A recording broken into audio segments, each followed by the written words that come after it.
Hello, lấy tiêu. Cái gì lấy tiêu? Ồ, cũng giờ tính sao tụi con à? Mà đây chiều. Tính sao có nhớ chuyện này cô thần ra tính sao thả bắt đầu.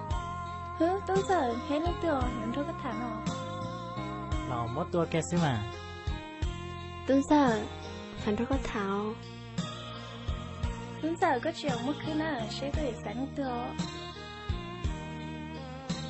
Tính sao có buồn học quái con à? Nó cả hai đứa trẻ. Tính sao tuần tới cái sáng rồi gia linh tiêu. Nữ giàu của tụi lần gạo à?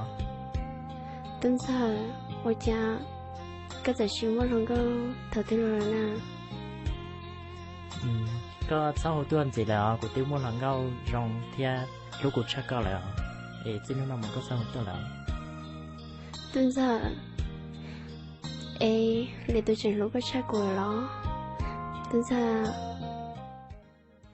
nu nó lu có chỉ muốn vì bùa yo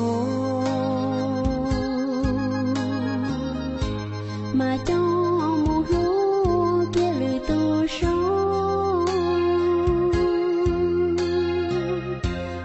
sẽ cô sẽ đủ là thì có sẽ rồi có thiên chỉ xa lu có đảm bảo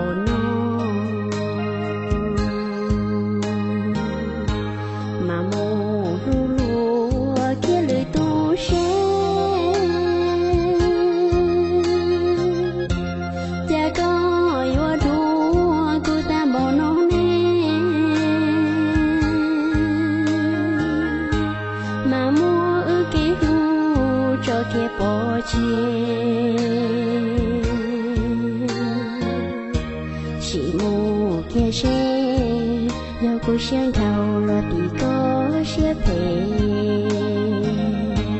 có thể tia cụ cho tao chỉ rong kia cô mà chỉ một lúc đôi ít thu chi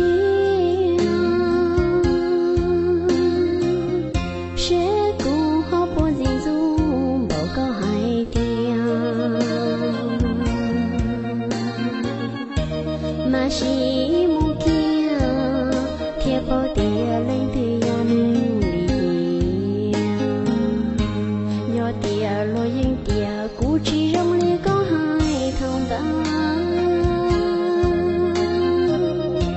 cô mà nhau chỉ thiết ra tê hà yo cho châu tê tia cụ thọ gì mà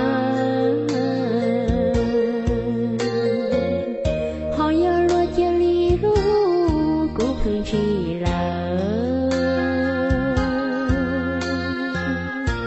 dây từ đơn thang do có chuyện tiền trả cha